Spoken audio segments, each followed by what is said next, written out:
இந்தியாவில் தான் அதிகமாக எல்லா மதத்தை சேர்ந்த மக்களும் வாழ்கிறாங்க. அதனால தான் வந்து இந்தியாவை ஒரு சப்காண்டினென்ட் அப்படின்னு சொல்லக்கூடிய ஒரு பண்பும் உண்டு.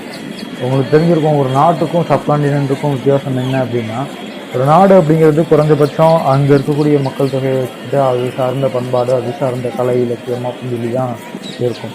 பட் ஆனால் இந்தியாவை பொறுத்தவரைக்கும் நீங்கள் கவனிச்சிங்கன்னா 1400க்கும் மேற்பட்ட மொழிகள் இருக்குது. ஏறக்குறைய ஏகப்பட்ட மதங்கள் வந்து இங்கே இருக்குது. பீகார் அந்த மாதிரியான பகுதிகளில் நீங்கள் போய் பார்த்தீங்கன்னா புத்த கோவில்கள் அங்கே உண்டு.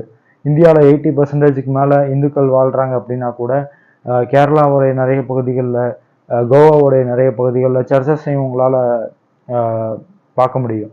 அதை தாண்டி இந்தியாவை பொறுத்த வரைக்கும் பார்சி மக்கள் வந்து உண்டு.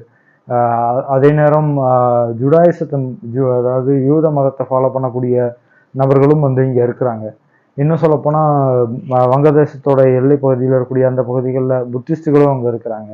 இப்படி ஏகப்பட்ட வெரைட்டியான மதங்களை ஃபாலோ பண்ணக்கூடிய மக்கள் அதிகமாக வாழக்கூடிய பகுதி அப்படிங்கிறது இந்தியா தான். அதனால் இங்கே பலவிதமான கலாச்சாரங்கள், பலவிதமான மொழிகள் அப்படிங்கிறது தான் முதல்ல வந்துச்சுன்னா கூட இங்கே வந்து அது எல்லாமே ஒரு செப்பரேட்டாக ஒரு முக்கியமான ஒரு விஷயமா இந்தியாவில் மாறி போயிருக்கு.